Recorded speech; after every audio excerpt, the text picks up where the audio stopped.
उधर गाजियाबाद में शांतिपूर्ण तरीके से नमाज अदा की गई। पुलिस ने सभी संवेदनशील इलाकों में पैदल मार्च किया, ड्रोन से निगरानी की। इसके साथ ही भारी पुलिस बल भी तैनात रहा।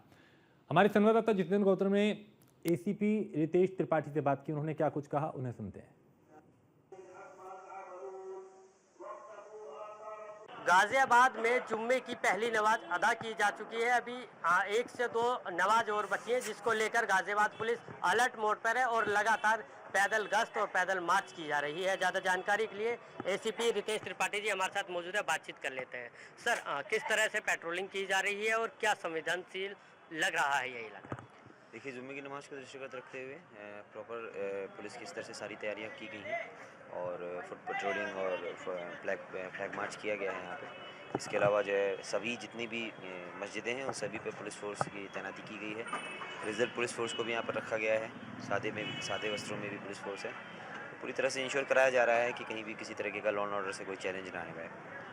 अभी तक की क्या स्थिति रही है? आप लगातार फील्ड पर हैं, क्या स्थिति आपको देखने को मिली है? सभी जगह नमाज सकुशल संपन्न हो रही है। किसी भी तरीके की कोई भी जो है ऐसी अप्रिय घटना नहीं हुई है। सभी कुछ शांतिपूर्वक चल रहा है। अगर कोई इस तरह की घटना करने की कोशिश करता है तो उन लोगों के लिए क्या आपका संदेश है? नहीं, अगर कोई भी लॉ एंड ऑर्डर को ब्रेक करने की कोशिश करेगा तो जो उससे लीगली जिस प्रकार से टैक्टिकली डील किया जाता है वैसे डील किया जाएगा। तो बिल्कुल देखिए, गाजियाबाद में पूरी तरह से हालात काबू में है और अच्छी तरह से जुम्मे की नमाज अदा की जा रही है और पुलिस फोर्स भी अपनी तरफ से लगातार पेट्रोलिंग और गश्त कर रही है। गाजियाबाद से मैं जितेंद्र गौतम, न्यूज़ 1 इंडिया। वक्फ संशोधन बिल पास होने के बाद आज जुम्मे की पहली नमाज है और कुछ नमाजी हमारे साथ मौजूद है जो इस वक्त नमाज अदा कर अपने घर की तरफ जा रहे हैं। एक बार उनसे बातचीत करेंगे और जानेंगे कि वो इस बिल को किस तरह से देख रहे हैं। शुरुआत आपसे करते हैं, क्या नाम है आपका? लियाकत। लियाकत जी, क्या कहेंगे, ये बिल पास हुआ है, आपके हिसाब से क्या लगता है कि किस तरह का यह बिल है? हमारे देश की सरकार ये कहती है ये बिल सही है। हो सकता है ये बिल सही हो, लेकिन सरकार पूरी तरीके से विफल है मुसलमानों को ये बात समझाने में कि किस तरीके से उसके फ़ायदे का है। जब वो हमें फ़ायदे ही नहीं समझाएगी तो हमारे फ़ायदा समझ में क्या आएगा। ये कहते हैं जी मुसलमानों के हित की बात करी जा रही है, मुसलमानों के सोच की बात करी जा रही, मुसलमानों की बातें करी जा रही, लेकिन मेरे ये नहीं समझ में आता कि मुसलमानों के हित की सोच की बात करी जाती है। बीजेपी पार्टी कितने एमपी और कितने एमएलए को टिकट देती है जिसमें मुसलमान होते हैं। आज की डेट में बीजेपी के अंदर कोई भी मुसलमान प्रत्याशी नहीं है जो अपनी बातों को रख पाए और कह पाए। जब उसे जगह नहीं दी जाती तो उसके हित की बात सोची कहाँ से जाएगी। और जगह देना सबसे ज़रूरी है। मुसलमान को एक प्लेटफार्म देना ज़रूरी है जिस प्लेटफार्म पे आके वो अपनी बात कह सके। अच्छा, अगर कोई भी आदमी आपसे एक सवाल ये भी है, आपका कहना है कि ये जो बिल पास हुआ है वक्फ संशोधन बिल 2025, इसमें आपको कोई फ़ायदा नज़र नहीं आ रहा है, तो ऐसे में नुकसान आपको नज़र आता है, तो क्या नुकसान है जो आपको लगता है कि आने वाले समय में इस बिल के बाद हो सकते हैं? नुकसान हमारे कहने से मैं क्या बताऊं और क्या समझाऊं। मैं तो इस देश का छोटा सा नागरिक हूं। इस देश में बहुत अच्छे बातें योगी जी ने कही कि जी एक है तो सेफ है।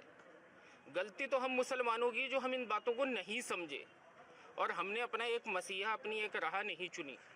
हम जिंदगी भर लोगों के हाथों की कठपुतली बन के रहे, जिसका रिजल्ट आज हमें भुगतना पड़ रहा है और हमारी आने वाली नस्लें भुगतेंगी हालात जो आज देश के अंदर बन चुके हैं। लोगों के जो सांसद है ना, दो वॉकआउट है, उनको ही सल्लूक नहीं है कि हम लोग क्या कर रहे हैं क्या नहीं कर रहे हैं। और शायद मेरे हिसाब से उन्होंने अपना वोट ना दे के बहुत अच्छा किया है, बहुत अच्छा मैसेज दिया है। लेकिन वोट तो पक्ष में गिरे हैं और लगभग 300 के आसपास वोट जो है वो गए। कांग्रेस जो है याचिका सुप्रीम कोर्ट लेके पहुंच चुकी है और देखो अब कोर्ट है, वो निर्णय देगा क्या होगा क्या नहीं होगा। तो आपके हिसाब से क्या लगता है कि अगर ये बिल पास हुआ है और आपको लगता है कुछ कमी रही है, तो क्या कमियां ऐसी हैं जो? नो, ये सरकार समझाए ना। हमारे यहाँ बस्ती में या कहीं भी प्रत्याशी आता है कि मैं सड़क बनवाऊंगा, मैं वो काम करवाऊंगा, ये महत्वपूर्ण सरकार का बनता है कि नहीं बनता कि हम लोग ये काम इसलिए बिल लेके आ रहे हैं। इसलिए ये मस्जिदों को एक बिल क्यों, मंदिर हैं, बहुत सारी चर्च हैं, इन चीज़ों की जांच क्यों नहीं, मस्जिदों की जांच क्यों? ये तो एक पक्ष हो गया, दूसरा पक्ष सुन ही नहीं रहा किसी चीज़ की, तानाशाही हो रही है। 400 पार, 400 पार, कहाँ 240। बिल्कुल देखिए, कुल मिलाकर कहा जा सकता है कि गाजियाबाद की जो मुस्लिम आबादी है वो इस बिल को लेकर लगभग पक्ष में नहीं है, लेकिन फिर भी बिल पास हुआ है और अब ऐसे में देखना होगा कि जब ये बिल लागू होगा तो किस तरह से मुस्लिमों के फ़ायदे और नुकसान होते हैं। गाजियाबाद से मैं जितेंद्र गौतम, न्यूज़ 1 इंडिया।